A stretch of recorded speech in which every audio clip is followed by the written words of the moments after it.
If you'd told me 6 months ago that I'd be here, alone, unraveling the strands of a life I thought was solid, I wouldn't have believed you. Back then, everything in my world was predictable. From the unspoken silences in my marriage to the quiet tread of my stepson's footsteps echoing in the halls. But things change, don't they?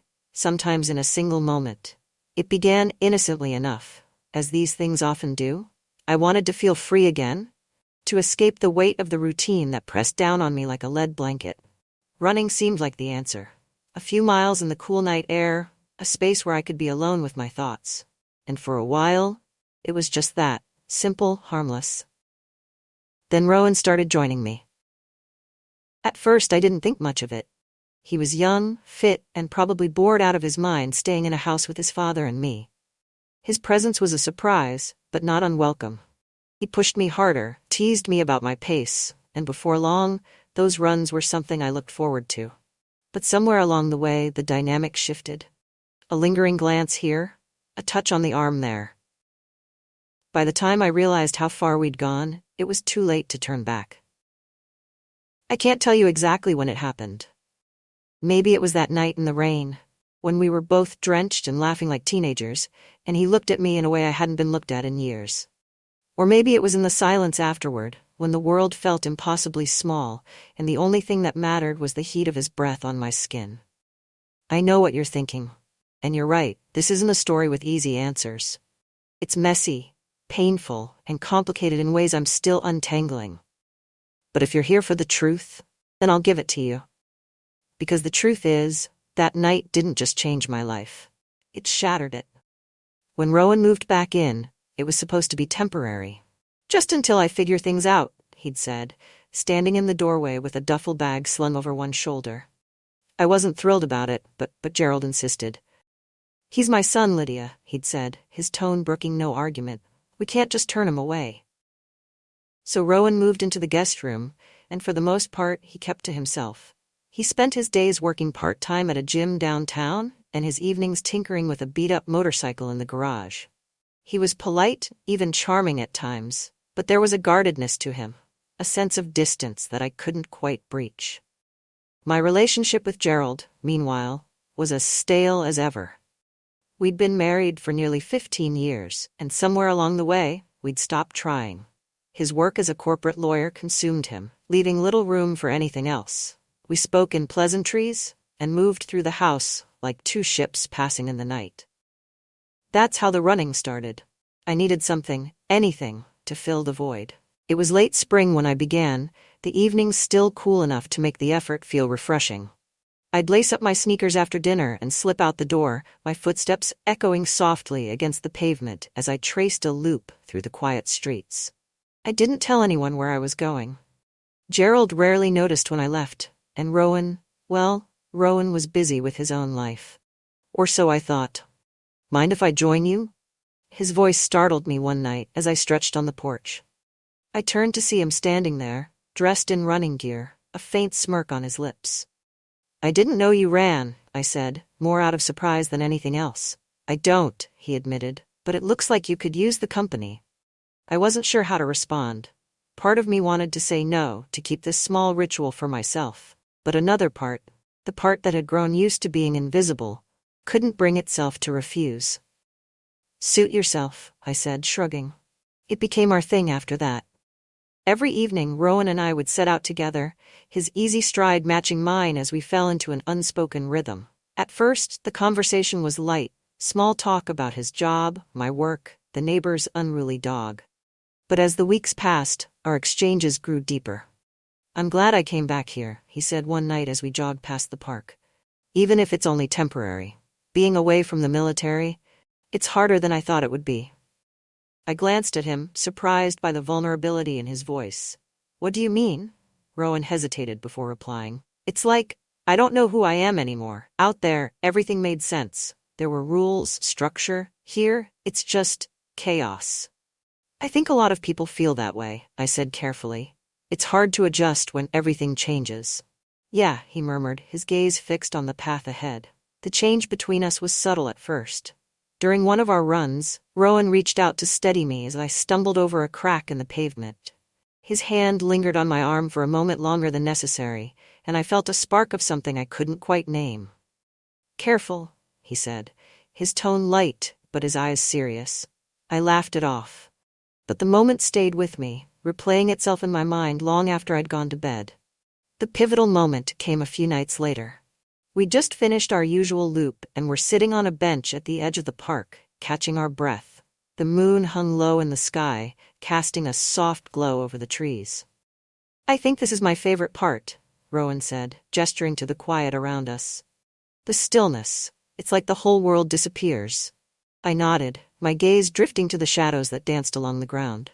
"It's peaceful," I agreed. For a while, neither of us spoke. The silence stretched between us, heavy but not uncomfortable. Then Rowan turned to me, his expression unreadable. "Lydia," he said softly. I looked at him, my breath catching in my throat. "What is it?" Before I could process what was happening, he leaned in, his lips brushing mine in a tentative, almost hesitant kiss. We pulled apart almost immediately, both of us startled by what we'd done. "I'm sorry," Rowan said quickly, his voice barely above a whisper. "It's okay," I replied, though the words felt hollow. But as I looked at him, I realized something that shook me to my core. I didn't regret it. After the kiss, there was no running the next evening, or the evening after that. I told myself I needed space to think, to figure out what had happened and what it meant. But the truth was, I couldn't stop replaying that moment on the park bench, the warmth of his lips on mine, the way his gaze lingered as if waiting for me to pull away. For days, the house felt unbearably small. Gerald was his usual distracted self, too preoccupied with work to notice my restlessness. Rowan, meanwhile, stayed in his room or disappeared to the gym, giving me the distance I claimed I wanted but secretly hated. It wasn't until the third night that I found myself on the porch again, lacing up my sneakers as if on autopilot. I told myself I was going out alone, that I needed the solitude to clear my head. But as I stepped out into the cool evening air, Rowan appeared at the bottom of the steps, his own running gear already on. "Mind if I join?" he asked, his tone tentative. I hesitated, the memory of his kiss hanging between us like an unspoken question. But then I nodded, unable to find the words to refuse. Our run that night was quieter than usual, the rhythm of our footsteps the only sound breaking the stillness. Neither of us spoke as we rounded the familiar loop, but the tension was palpable, a charged current humming just beneath the surface. When we reached the park, the first drops of rain began to fall, light at first but quickly building into a steady downpour. "Come on," Rowan said, grabbing my hand and pulling me toward a small wooden gazebo near the edge of the path. We ducked under the shelter, both of us laughing breathlessly as the rain drummed against the roof. I shook the water from my hair, aware of how close he was standing, the heat of his body cutting through the chill of the evening. "You okay?" he asked, his voice softer now. I nodded, but the words caught in my throat as I looked up at him. His hair was damp, droplets clinging to his lashes, and his eyes held that same intensity I'd seen on the bench. "Rowan," I began, but he silenced me with a kiss, deeper and more insistent this time. For a moment I let myself melt into him, the world outside the gazebo fading into a blur of rain and shadows. His hands found my waist, pulling me closer, and I felt my resolve slipping away, replaced by a need I hadn't felt in years. When we finally pulled apart, I pressed a hand to his chest, my breath ragged. "This isn't right," I whispered, though my body betrayed the words. "I know," he said, his voice low and steady, "but I don't care." The days that followed blurred into a whirlwind of stolen moments and whispered confessions. Rowan and I avoided Gerald as much as possible, finding excuses to leave the house at different times or retreat to the guest room when he wasn't home. At first it felt like a reckless game, each meeting charged with the thrill of secrecy. But as the weeks passed, the reality of what we were doing began to sink in. "We can't keep this up," I said one afternoon as we sat in the gazebo, our usual meeting spot. "Someone's going to find out." "Then let them," Rowan said, his hand brushing mine. "I don't care about anyone else, I care about you." His words sent a rush of warmth through me, but they also filled me with dread. I wanted to believe him, to let myself fall into the fantasy of what we'd created. But the practical side of me, the part that had spent years holding our fractured family together, knew it couldn't last. The guilt came in waves, unpredictable and all-consuming. I'd sit across from Gerald at dinner, listening to him talk about his latest case, and feel the weight of my betrayal pressing down on me like a stone. "What's been going on with you?" he asked one night, his tone unusually sharp. "You've been distracted lately." "I've just been busy with work," I said quickly, avoiding his gaze. Gerald frowned but didn't press further, his phone buzzing with an incoming email that quickly drew his attention away. Rowan, meanwhile, seemed unaffected by the guilt that plagued me. He was bolder than ever, finding excuses to touch me when we were alone and sneaking into my room late at night when Gerald was working late at the office. "You worry too much," he said one evening, as we lay tangled in the sheets, his fingers tracing lazy patterns along my arm. "We're not hurting anyone." But we were. And deep down, I knew it was only a matter of time before the cracks in our carefully constructed facade began to show.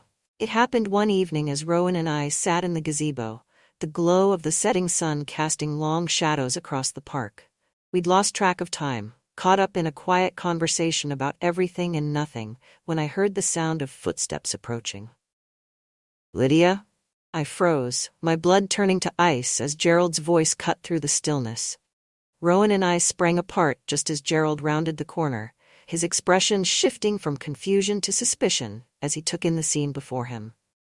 "What are you two doing out here?" he asked, his tone carefully neutral. "We were just talking," I said quickly, my voice trembling. "I wanted to get some fresh air, and Rowan happened to be here." Gerald's eyes lingered on me for a moment too long before he nodded, his expression unreadable. "Well, don't stay out too late," he said, turning and walking away without another word. As soon as he was out of earshot, I turned to Rowan, my heart pounding. That was too close. "He doesn't know anything," Rowan said, though his voice lacked its usual confidence. But I wasn't so sure. The close call with Gerald shook me more than I cared to admit. For the first time since our affair began, I found myself questioning whether it was worth the risk. "We should stop," I said one night as Rowan and I sat on the edge of my bed. "Before we ruin everything." "Do you really believe that?" he asked, his voice soft. I hesitated, the weight of his gaze making it impossible to lie. "I don't know," I admitted. "But I'm scared of what's going to happen if we don't." Rowan reached for my hand, his grip firm but gentle. "I don't want to lose this," he said. "I don't want to lose you." His words brought tears to my eyes, but they also deepened the ache in my chest. Because as much as I wanted to believe in the world we'd built for ourselves, I knew it wasn't sustainable. And as I lay awake that night, staring at the ceiling, I couldn't shake the feeling that our time was running out. After the near discovery at the park, Gerald's behavior began to change. At first, it was subtle. A lingering glance when I entered the room, a question asked in a tone that felt sharper than necessary. But as the days passed, his suspicion became more overt. "You've been spending a lot of time out lately," he remarked one evening as we sat at the dinner table. His tone was casual, but his eyes betrayed something else, curiosity, or perhaps accusation. "I've been running," I replied evenly, spearing a piece of roasted asparagus with my fork. "You know that?" "With Rowan?" he pressed, his gaze steady. I froze for the briefest of moments before forcing a laugh. "He's been joining me sometimes, yes. He's trying to stay in shape." Gerald nodded, his expression unreadable. "Interesting." The conversation ended there, but the tension lingered, hanging over the table like a storm cloud. Unbeknownst to me, Gerald's suspicion had driven him to take drastic action. A few days later, while I was out running errands, a man arrived at the house. He was dressed in a crisp gray suit, his demeanor professional but intimidating. "I'm here to see Mr. Hartwell," he said when Rowan answered the door. Rowan frowned, stepping aside reluctantly as Gerald appeared in the foyer. "Victor Calloway," the man introduced himself, extending a hand. "Private investigator." Gerald shook his hand, his jaw tightening. "Come into my office," he said. Rowan lingered in the hallway, his unease growing as he watched the two men disappear into Gerald's study. He didn't know what they were discussing, but the presence of a private investigator could only mean one thing. Gerald was digging. Over the next few days, I noticed subtle changes in Gerald's behavior. He began coming home earlier than usual, his briefcase noticeably lighter, as if he'd left work unfinished. He spent more time observing Rowan and me, his eyes sharp and calculating. "Is everything okay?" I asked one evening as we sat in the living room. "Fine," Gerald replied curtly, his gaze flickering toward Rowan, who was sitting across the room scrolling through his phone. But it wasn't fine. I could feel the walls closing in, the sense of security I'd clung to crumbling with every passing moment. The storm broke one evening when Gerald came home earlier than expected. I was in the kitchen, preparing dinner, when I heard the door slam with a force that made the windows rattle. "Lydia," he called, his voice cold and hard. I turned to see him standing in the doorway, a manila folder clenched tightly in his hand. His expression was a mixture of anger and triumph, his jaw set like granite. "What's going on?" I asked, my voice trembling. "I think you know," he said, his tone razor sharp. He opened the folder and pulled out a series of photographs, throwing them onto the counter. The images were grainy but unmistakable. Rowan and me at the gazebo, our bodies close, his hand brushing against mine. "I hired a private investigator," Gerald said, his voice low and dangerous. "He's been following you for weeks." My heart dropped into my stomach as I stared at the evidence of my betrayal. The truth laid bare in stark black and white. "Gerald, don't," he interrupted, slamming his hand onto the counter. "Don't you dare try to deny it." The sound of raised voices brought Rowan into the kitchen, his expression shifting from confusion to horror as he saw the photographs. "Dad," he began, but Gerald turned on him, his face contorted with rage. "How could you?" Gerald demanded. "How could you do this to me, to this family?" "It's not what you think," Rowan said, his voice shaking. Gerald laughed bitterly, the sound harsh and cutting.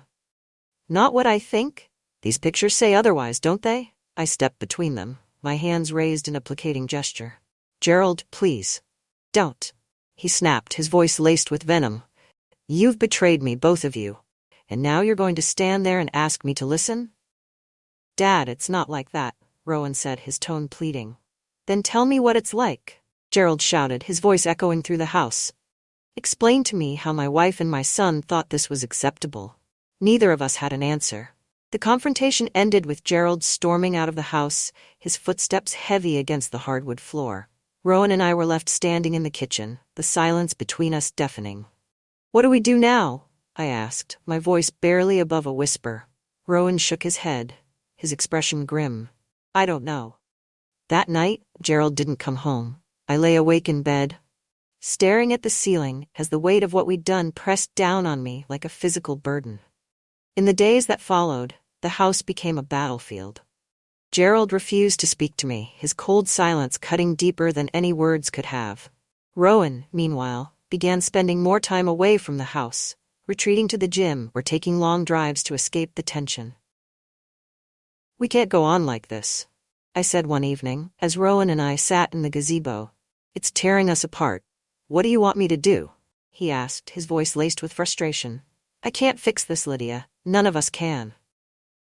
His words hung in the air, a painful truth I couldn't deny. The situation reached its breaking point when Gerald returned home one evening with a stack of legal documents.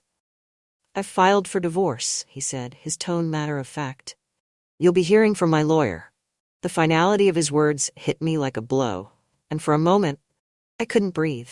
"Gerald, please," I began, but he cut me off with a dismissive wave. "I don't want to hear it," he said. "You made your choice, Lydia. Now you'll live with the consequences." Rowan, who had been listening from the hallway, stepped forward, his expression dark. "You don't have to treat her like this," he said. Gerald turned to him, his eyes cold. "And you don't have to be here. In fact, I'd prefer it if you weren't." Rowan's jaw tightened, but he said nothing. Instead, he turned and walked out the door, leaving me alone with the man I had betrayed. The days that followed were some of the loneliest of my life. Gerald moved out of the house, leaving behind only the echo of his anger and the papers that marked the end of our marriage. Rowan, too, disappeared, his presence reduced to the occasional text or voicemail. I spent my days going through the motions, my once bright world now painted in shades of gray. The gazebo, once a place of comfort, now felt like a monument to everything I had lost. But even in the midst of the chaos, a small part of me clung to the memory of what Rowan and I had shared. It wasn't perfect, far from it. But it was real. And in a world that had become so hollow, that small spark of truth was enough to keep me going. The days after Gerald's departure were marked by a hollow stillness. The house felt too large, the rooms echoing with a silence that seemed to mock me. Each night, I would lie awake in the empty bed, haunted by memories of Gerald's anger, Rowan's absence, and my own betrayal. I tried to reach Rowan, leaving voicemails that went unanswered and texts that remained unread. Each passing day without a response deepened the ache in my chest. The weight of his absence more crushing than I wanted to admit. For a while, I thought he might never come back. It was nearly 2 weeks later when I heard the sound of a motorcycle pulling into the driveway. My heart leapt as I rushed to the window, and there he was, Rowan, stepping off the bike with an air of quiet exhaustion. I opened the door before he could knock, the sight of him filling me with a complicated mix of relief and anger. "You're back," I said, my voice sharper than I intended.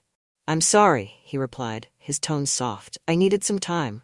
"To do what?" I demanded. "Disappear without a word?" Rowan sighed, running a hand through his hair. "I didn't mean to worry you, I just needed to figure things out."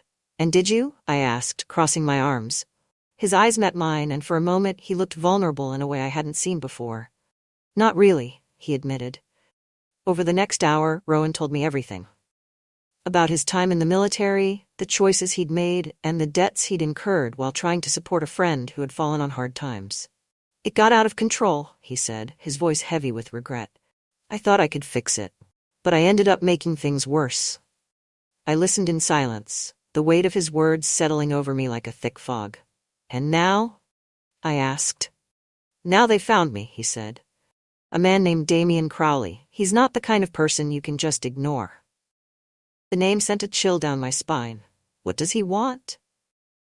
"Money," Rowan replied. "More than I can pay." It wasn't long before Damien Crowley made his presence known. He showed up at the house one afternoon, a sleek black car pulling into the driveway with the kind of deliberate menace that sent my heart racing. Rowan met him outside, his posture tense as he approached the car. I watched from the window, my stomach twisting into knots as Crowley stepped out, a tall, broad-shouldered man with a cold smile that didn't reach his eyes. "You're late, Rowan," Crowley said, his tone casual but laced with an undercurrent of threat. "I told you I needed more time," Rowan replied, his voice steady but tight. "Time isn't something I give freely," Crowley said, his smile fading. "You owe me. And if you can't pay, I'll take what I'm owed in other ways." His gaze flicked toward the house, and I felt a surge of panic. "I'll get you the money," Rowan said quickly, stepping between Crowley and the door. "Just leave her out of this." Crowley's smile returned, cold and calculating. "You've got 1 week," he said before climbing back into his car. After Crowley left, Rowan came inside, his expression grim. "This has to stop," I said, my voice shaking. "You can't keep running from this." "What choice do I have?" he asked, his frustration evident. "I don't have the money, Lydia, and Crowley isn't the kind of man you can reason with." "Then we'll figure something out," I said firmly. "But you can't face him alone." Rowan hesitated before nodding. "There's one thing I can try," he said. "But it's risky." "What is it?" He told me about a small stash of cash he'd hidden in a storage unit before leaving the military. A last resort he hadn't wanted to touch. It wasn't enough to cover the full debt, but it might be enough to buy time. The next morning, we drove to the storage unit, a small, nondescript building on the outskirts of town. Rowan opened the unit with a key he'd kept on a chain around his neck, revealing a few scattered boxes and a locked safe. As he worked to open the safe, I stood guard, my nerves on edge. The air was thick with the scent of dust and oil, the silence broken only by the soft click of the lock as Rowan turned the dial. Finally, the safe opened, and Rowan pulled out a bundle of cash, his expression a mix of relief and tension. "This should buy us some time," he said, tucking the money into a bag. But as we turned to leave, the sound of a car engine roaring to life behind us made my blood run cold. Crowley stepped out of the car, flanked by 2 men who looked just as imposing. "Well, well," Crowley said, his smile razor-sharp. "What do we have here?"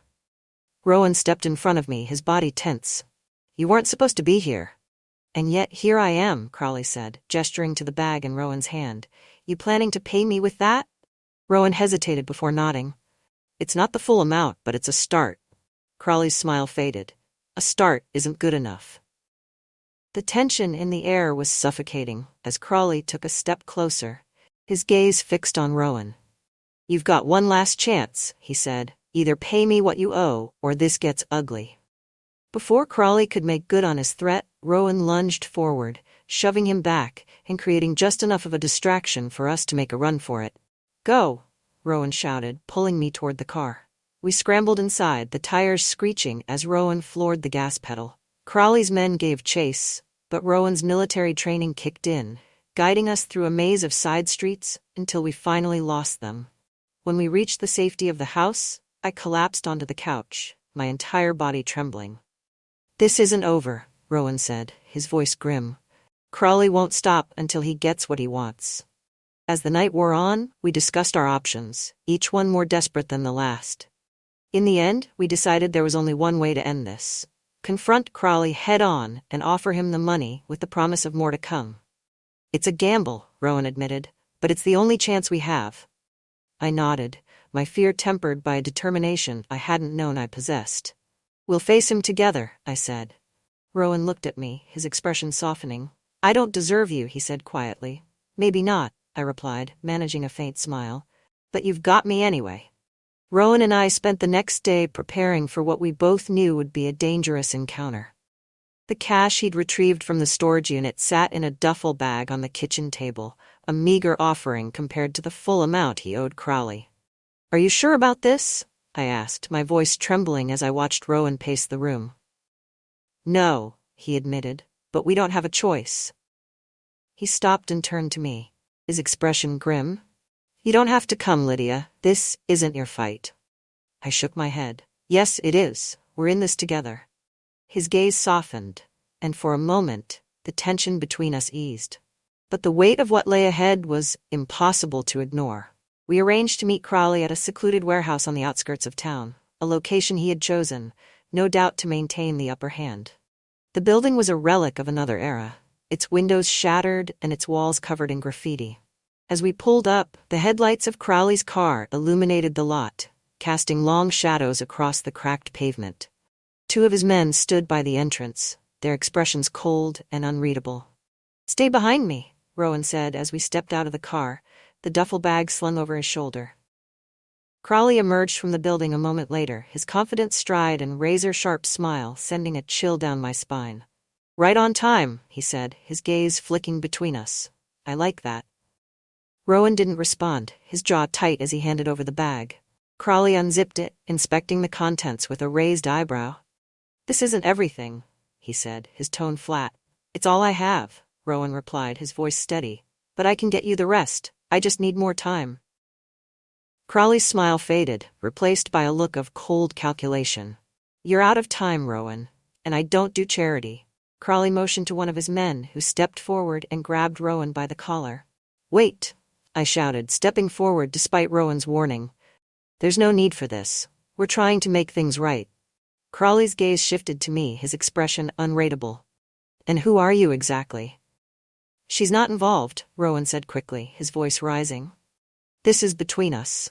Crawley ignored him, his attention fixed on me. "You've got guts, I'll give you that," he said. "But guts won't pay the bills." "Take the money," I said, my voice shaking. "It's a start, and we'll get you the rest. Just give us a chance."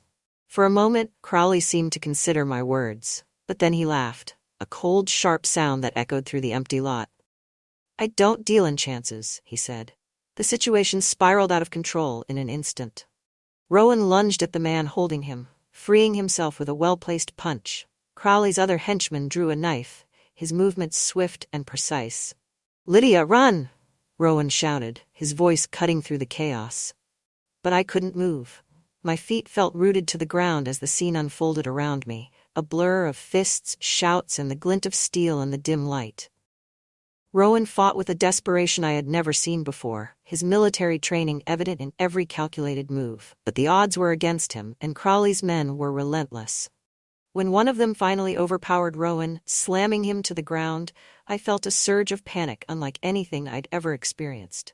"Stop," I screamed, stepping forward. "Please, stop!" Crawley held up a hand, signaling his men to pause. He walked over to where Rowan lay on the ground, his expression one of mild amusement. "You've got heart, I'll give you that," he said, his tone almost mocking. "But heart doesn't pay the bills either." He drew a gun from his coat, pointing it at Rowan with a calmness that turned my blood to ice. I didn't think. I couldn't. The next thing I knew, I was reaching for the crowbar we'd brought as a precaution, my hands trembling as I lifted it. "Leave him alone," I said, my voice shaking but firm. Crowley turned to me, his expression darkening. "Put that down before you hurt yourself." "Don't come any closer," I warned, tightening my grip. For a moment, everything seemed to freeze. Then Crowley took a step toward me, his smile returning. "What are you going to do?" he asked. "Swing that thing?" Before I could respond, Rowan lunged at Crowley from the ground, knocking the gun from his hand. The weapon skidded across the pavement, landing near my feet. "Lydia, grab it!" Rowan shouted. I didn't hesitate.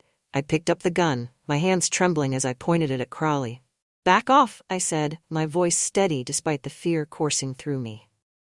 Crowley raised his hands, his expression shifting from amusement to irritation.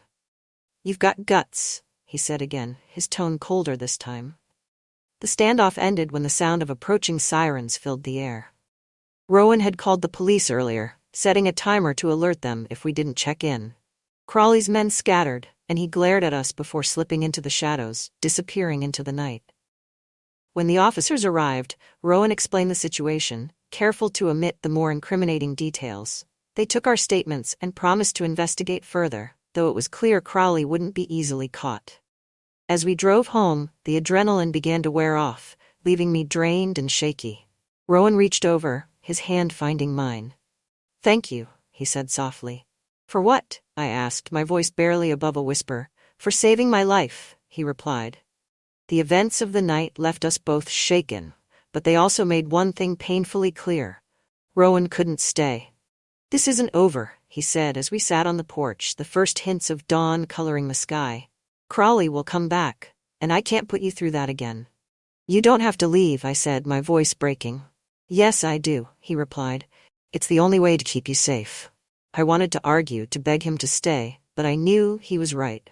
We stood in the driveway, the silence between us heavy with unspoken words. When Rowan pulled me into his arms, I clung to him, unwilling to let go, even as I felt him slipping away. "Take care of yourself," he said, his voice thick with emotion. "You too," I whispered, and then he was gone. The roar of his motorcycle fading into the distance as the sun rose on an uncertain future. The house felt emptier than ever after Rowan left. For the first few days, I found myself listening for the sound of his motorcycle pulling into the driveway, half expecting to see him standing at the door with that sheepish grin that always seemed to soften my heart. But he didn't come back. I went through the motions of daily life, trying to ignore the hollow ache that seemed to settle in my chest.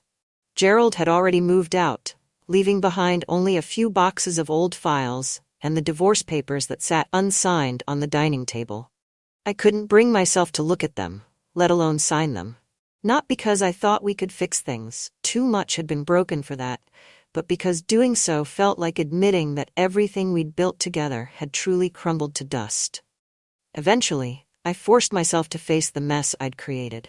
I packed away the reminders of Gerald, the tie rack he never used, the stack of legal pads he'd always left scattered on the desk, and boxed up the memories of Rowan too. The photos we'd taken as a family, the pair of running shoes he'd left by the door, the half-finished project he'd abandoned in the garage. It wasn't easy. Each item felt like a piece of my heart being peeled away, leaving me raw and exposed. But it was necessary. I couldn't move forward if I kept holding on to the past. About a month after Rowan left, my son Aiden stopped by unexpectedly. I hadn't seen him much since Gerald moved out. He'd been busy with his own life, and I hadn't wanted to burden him with mine. "You look better," he said as we sat in the kitchen, a mug of coffee warming my hands. "Do I?" I asked, surprised. Aiden nodded. "Yeah, like you're finally getting some clarity." I wasn't sure how to respond. The truth was, clarity still felt like a distant goal, something I was fumbling toward in the dark. "How's Dad?" I asked, changing the subject. Aiden shrugged. "He's Gerald. Busy with work, keeping everything bottled up. Trot, you know how he is." I nodded, the weight of my choices pressing down on me again. I hope he's okay, I said softly. He'll be fine, Aiden said. He always is. The letter arrived a few weeks later, the handwriting on the envelope instantly recognizable. My hands trembled as I opened it, the familiar curve of Rowan's words pulling me back into memories I had tried so hard to suppress. Lydia, I've thought about writing this letter 1,000 times, but none of the words ever seemed right. I don't think they ever will. How do you apologize for something like this? How do you thank someone for everything they've given you when you know you didn't deserve it? You saved me, in more ways than one, and for that, I'll always be grateful. I hope you're doing okay. I hope you found some peace. You deserve that, and so much more. As for me, I'm trying. It's not easy, but I'm working on becoming the kind of person you could be proud of. Maybe one day I'll get there. Take care of yourself, Lydia. You're stronger than you know. Rowan. I read the letter over and over, the words blurring as tears filled my eyes. There was no mention of where he was or what he was doing, no promises of a future where we might meet again. But there was something in his tone, a quiet determination, that gave me hope. Spring came slowly that year, the days growing longer and the air warmer as the world outside seemed to awaken from its slumber. I started running again, not to escape, but to reconnect. With myself, with the strength I'd forgotten I had. The gazebo in the park became a regular stop on my route. At first, I avoided it, the memories of Rowan and our stolen moments there too painful to face. But as time passed, I found comfort in the stillness of that place, a reminder of both what I'd lost and what I'd learned. I also threw myself into work, taking on more clients than I had in years. Redesigning homes, transforming spaces. It was a distraction, yes, but it was also a way to create something tangible, something that felt like progress. One afternoon, as I was leaving a client's house, I saw Gerald standing by his car. He looked different, tired, maybe, or just older, but his presence still sent a pang of guilt through me. Lydia, he said, his tone neutral. Gerald, I replied, my voice carefully measured. For a moment, we stood in silence, the weight of everything unspoken hanging between us. Finally he sighed, running a hand through his hair. I wanted to apologize, he said, for how things ended. I wasn't exactly graceful about it. I blinked, caught off guard. You had every right to be angry, I said. Maybe, he admitted, but I should have handled it better. I was hurt, and I let that cloud everything else. I nodded, unsure of what to say. I'm glad you're doing okay, he added. You look good. Thank you, I said softly. I hope you're doing okay too. He gave a faint smile, then nodded. Take care of yourself, Lydia. You too, I replied. That evening, as I sat on the porch watching the sun dip below the horizon, I found myself reflecting on the past few months. It wasn't just the affair with Rowan or the fallout with Gerald, it was everything. The choices I'd made, the risks I'd taken, the pain I'd caused. I didn't regret it, not entirely. The love I'd found with Rowan, however fleeting, had awakened something in me. A sense of vitality, a reminder that life was still full of possibilities, even in its messiest moments. But I also knew it wasn't something to cling to. Rowan was a chapter in my life, not the whole story. And as much as I missed him, I understood that letting him go was the only way for both of us to move forward.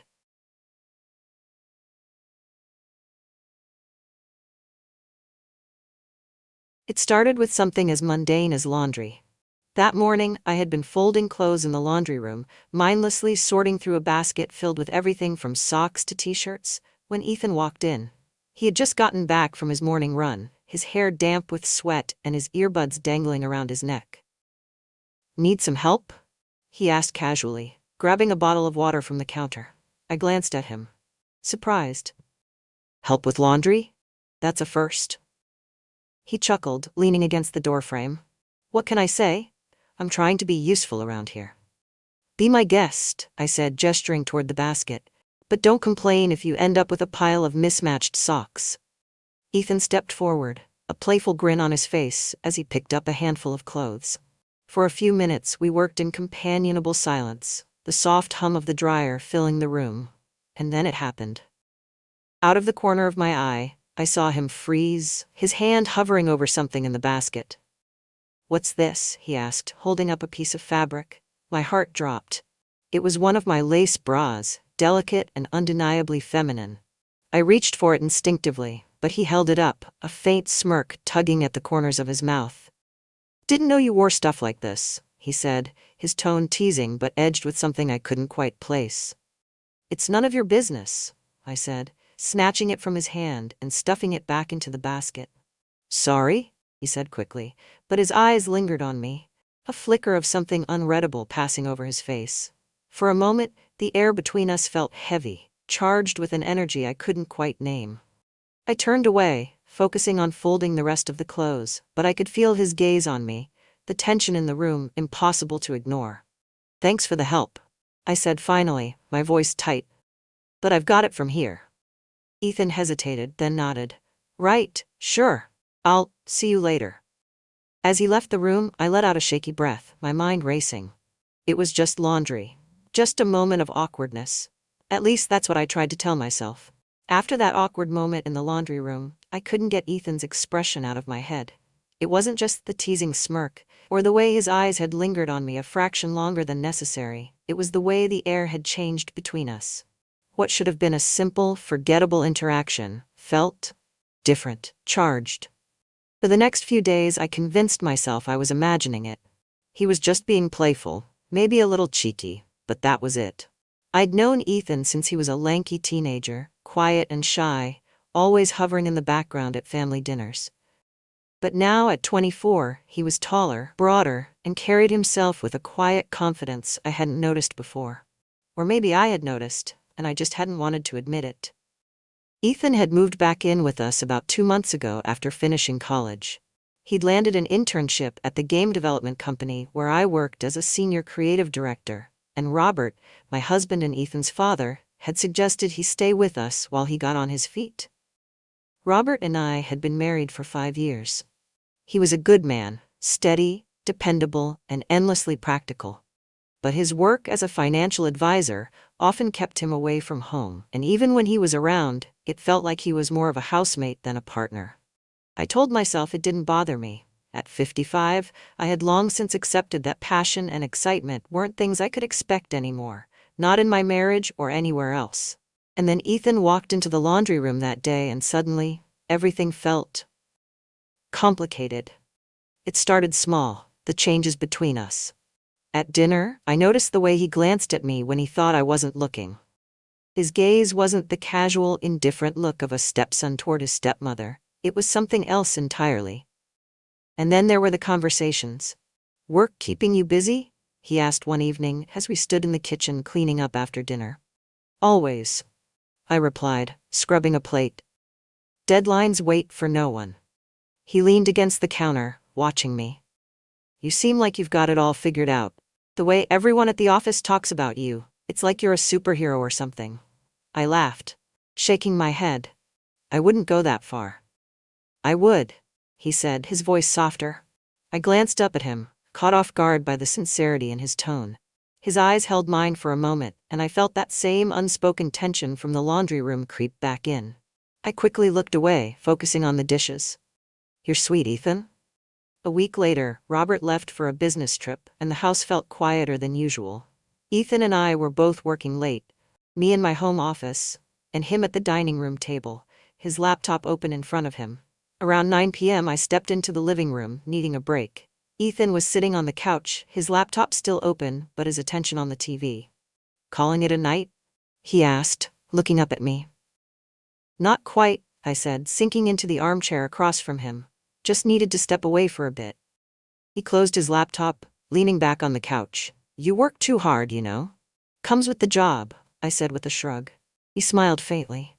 "You're always so composed, like nothing ever phases you. It's impressive." I let out a soft laugh. "Trust me, I'm far from perfect." "I don't believe that," he said, his gaze steady.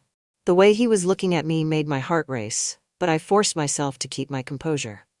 "You're flattering me again," I said, trying to sound lighthearted. He shook his head. "I mean it."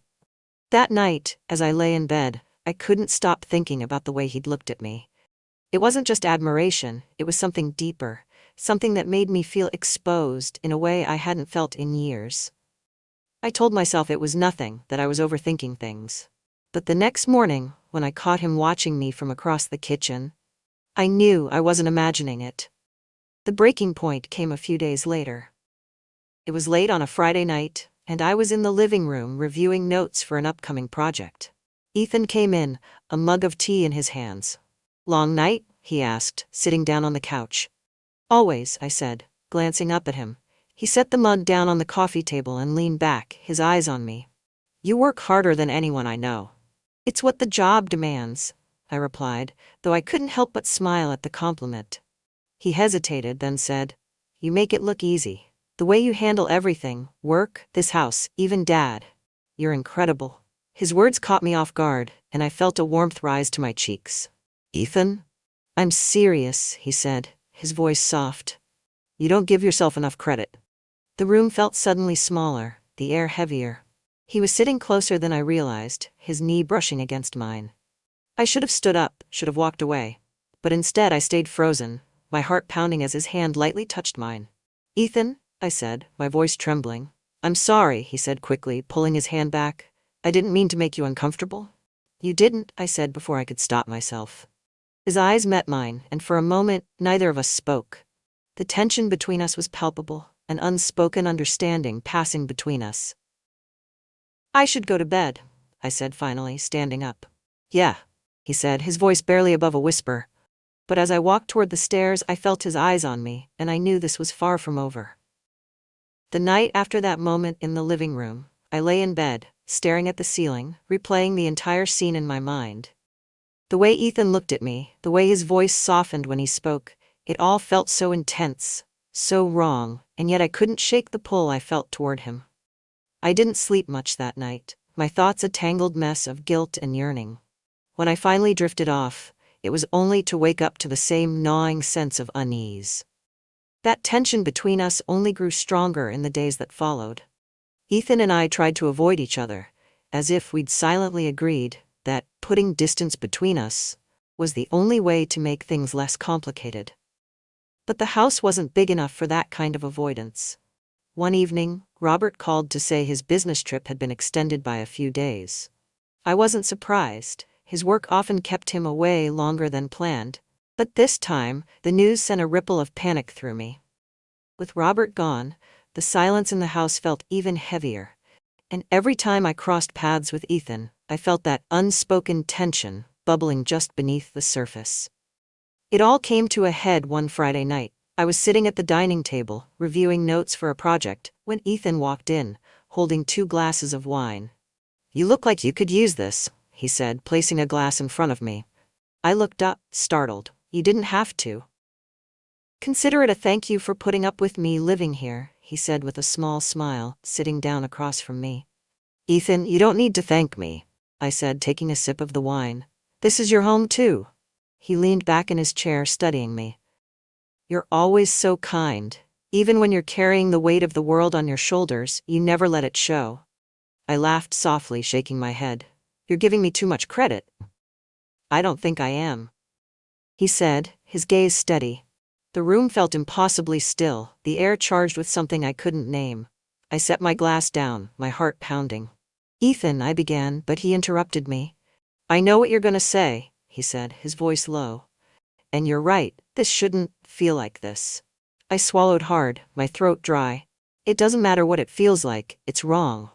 "Then why can't I stop thinking about you?" he asked, his voice trembling. "Why does it feel like you're the only person who sees me for who I really am?" His words hit me like a tidal wave, and I felt my resolve crumbling. "Ethan, we can't." But before I could finish, he reached across the table, his hand covering mine. The warmth of his touch sent a shiver down my spine, and I couldn't bring myself to pull away. "You don't have to say anything," he whispered, and then he leaned forward, his lips brushing against mine. The kiss was hesitant at first, as if he was waiting for me to push him away. But when I didn't, it deepened, his hand sliding to my cheek as he pulled me closer. I should have stopped it. I should have stood up and walked away. But instead, I found myself leaning into him, my hands gripping the edge of the table as my body betrayed every rational thought in my head.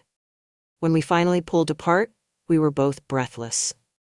"This can't happen," I said, my voice trembling. "I know," he said quietly, "but it already has." That night marked the beginning of something I couldn't take back.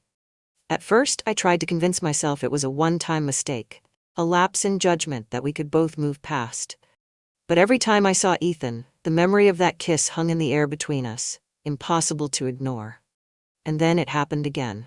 A few nights later, I was in the kitchen, washing dishes after dinner, when Ethan came in.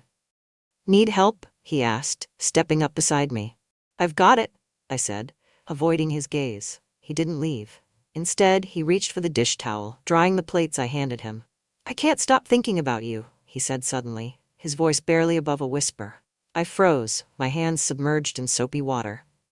"Ethan," I said, my voice shaking. "You can't." "Tell me you don't feel it too," he interrupted, his eyes searching mine.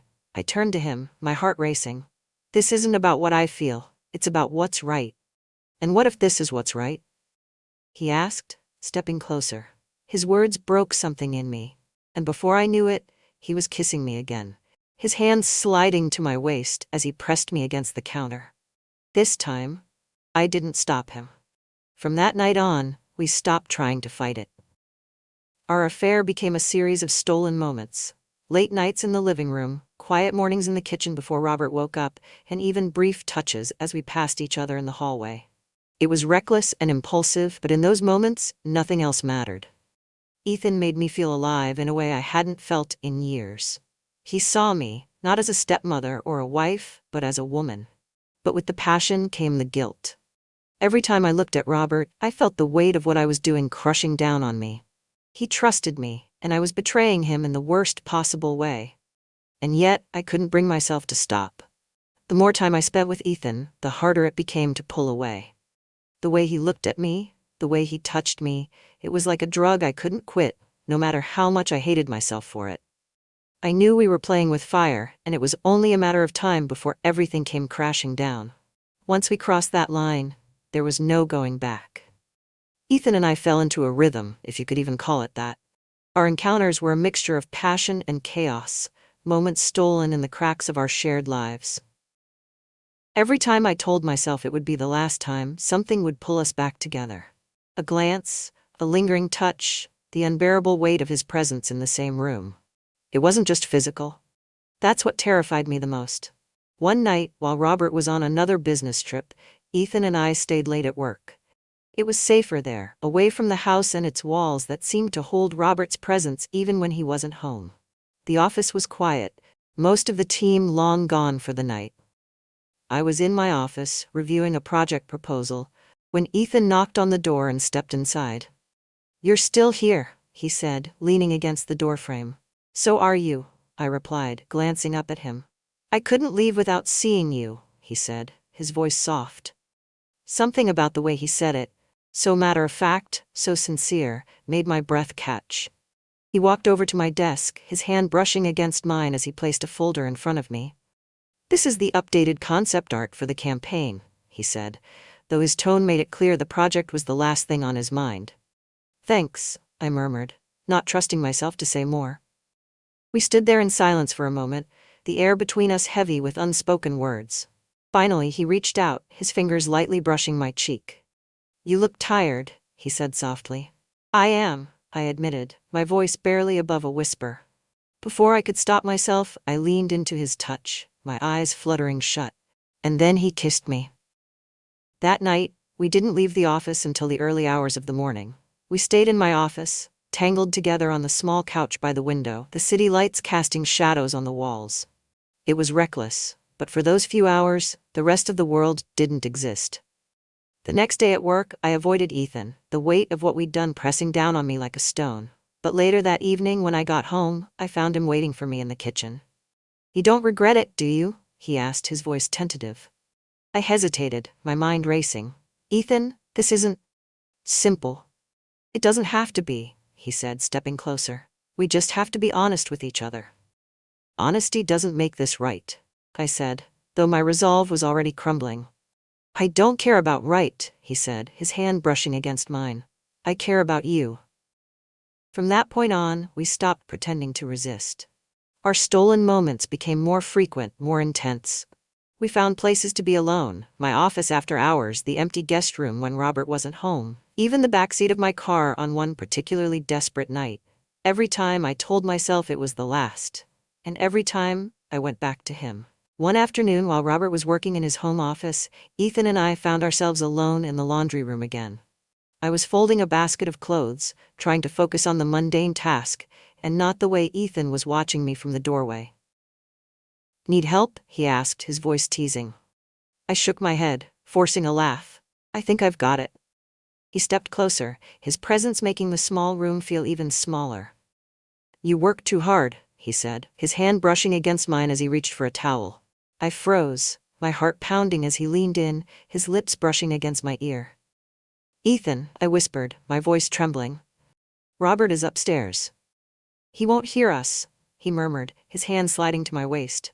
I should have pushed him away, but instead, I let myself melt into him, the rest of the world fading away.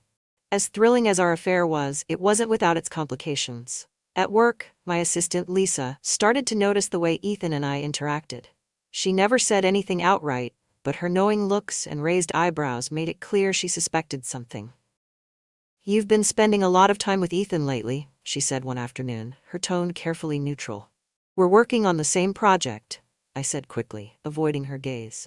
"Uh-huh," she said, her expression unreadable. "Just be careful, Margot, people talk." Her words sent a chill down my spine, but I brushed them off. At home, the tension between Ethan and Robert was becoming impossible to ignore. Robert, oblivious as ever, didn't seem to suspect anything, but Ethan's growing confidence made it harder to keep up the charade. He started staying in the kitchen longer during family dinners, his eyes lingering on me when Robert wasn't looking. One night, as Robert was pouring himself a drink in the living room, Ethan reached out under the table, his hand brushing against my thigh. I froze, my heart racing, but I didn't pull away. The breaking point came on a Saturday morning. Robert was supposed to be at a client meeting, but his plans changed and he came home early. I was in my bedroom with Ethan, the door slightly ajar when I heard the front door open. "Margot?" Robert called out, his voice carrying up the stairs. Ethan and I froze, panic flashing in his eyes. "You need to go," I whispered, pushing him toward the bathroom. Before he could move, Robert appeared in the doorway. For a moment, the three of us just stood there, the weight of the situation crashing down around us. "Robert," I began, but he held up a hand, his expression a mixture of disbelief and fury. "Don't," he said, his voice shaking. "I don't want to hear it."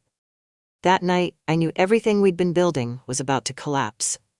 The moment Robert walked into the room, everything froze. For a split second, it felt like time itself had stopped. His gaze shifted between Ethan and me, his expression a cocktail of disbelief and fury. My chest tightened as I scrambled to find words to somehow explain the situation, but there was nothing I could say to undo what he had just seen. Ethan stepped forward, his hands raised as if to calm his father. "Dad, I can explain." "Explain?"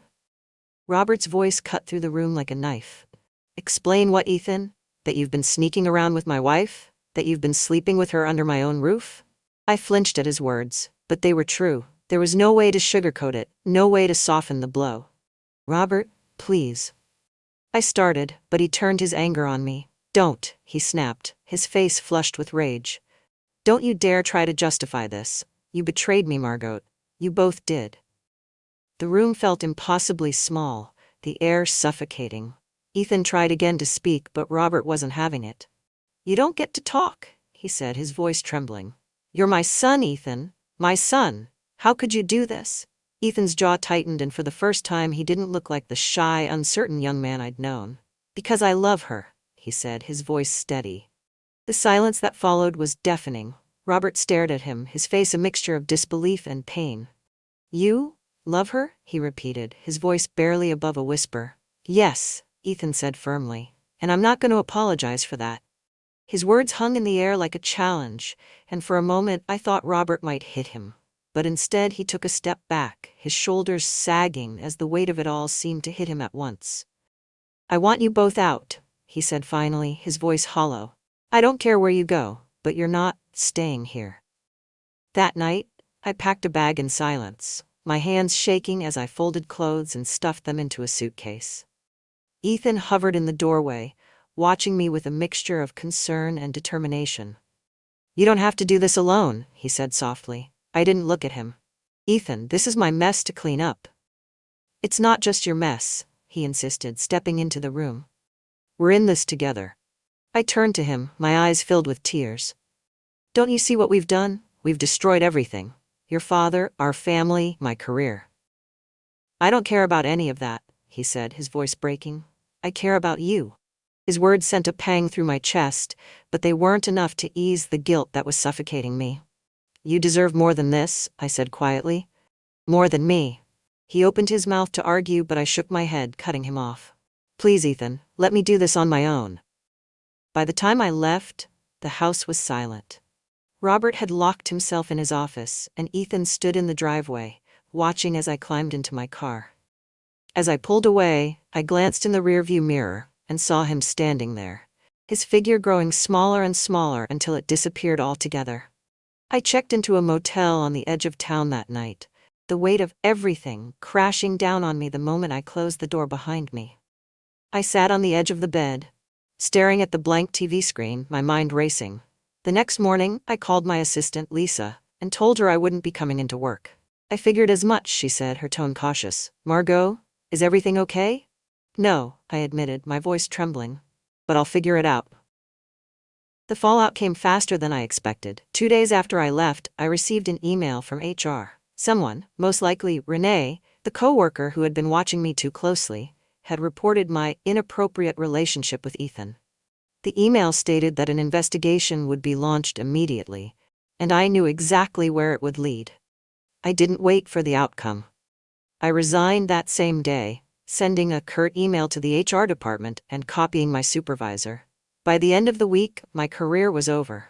Ethan called me that night, his voice heavy with concern. Where are you? He asked. It doesn't matter, I said, staring out the window of my motel room. It matters to me, he said firmly. Margot, I don't care about the fallout. I don't care about the job or the house. I just want to know that you're okay. I'm fine, I lied. You're not, he said quietly. But we can figure this out together. Please, just tell me where you are. For a moment, I considered it. I wanted nothing more than to see him, to feel his arms around me and pretend, even for a little while, that everything would be okay. But I couldn't do that to him. I'm sorry, Ethan, I said, my voice breaking. But this is where it ends. Margot? I hung up before he could say anything else, tears streaming down my face as I turned off my phone. The next day, I drove to the edge of town, parked at a quiet overlook, and stared out at the horizon. I thought about everything we'd shared, every stolen moment, every whispered confession, every reckless decision that had brought us to this point. I didn't regret loving him, but I regretted what that love had cost us. It's been 3 months since I walked away from everything. The motel room was only a temporary stop. After a few weeks, I rented a small apartment on the other side of town. A modest 1-bedroom with just enough space for me to feel like I could start over. The walls are bare, the furniture sparse, but it's quiet, and for now, that's enough. I haven't heard from Robert. I didn't expect to. The last time I saw him, his eyes burned with betrayal and hurt, emotions I doubt he'll ever be able to forgive. I didn't bother trying to explain myself to him. It would have made no difference. What I did to him was unforgivable. As for Ethan, I've tried to keep him out of my thoughts. But it's impossible. About a month after I moved into the apartment, I saw him. It was late on a Saturday afternoon, and I was sitting at a small cafe, sipping a coffee and going through my emails, trying to distract myself with mundane tasks. When I looked up, there he was, standing on the other side of the street, his hands in his pockets, his expression unreadable. For a moment, our eyes met, and I felt my breath catch in my throat. He looked the same, yet different. More confident, more sure of himself. He didn't cross the street. He didn't wave. He just stood there for a few moments watching me, as if waiting for some kind of sign. But I didn't move. I couldn't. Eventually he turned and walked away, disappearing into the crowd. That was the last time I saw him. I heard through mutual contacts that Ethan quit his internship shortly after I left the company. No one knows where he went, and I haven't tried to find out. It's better this way. For both of us. Some days, I wonder if he thinks about me as much as I think about him. I wonder if he's angry with me for the way I ended things, for the way I pushed him away to save him from the fallout. But I know it was the only choice I could make. He deserved a future that wasn't tainted by the mess we created. As for me, I'm learning how to rebuild. I've started freelancing, taking on small creative projects that keep me busy, but don't demand too much of me. It's not the career I had before, but it's something, a quiet reminder that I'm still capable of creating, of contributing. Most days I wake up early, brew a cup of coffee, and sit by the window in my apartment, watching the city come to life. It's not much, but it's peaceful. I've stopped waiting for closure because I've realized it will never come. Not the way I want it to. What Ethan and I shared was reckless and flawed, but it was real. And even though it ended in disaster, I can't bring myself to regret the way he made me feel.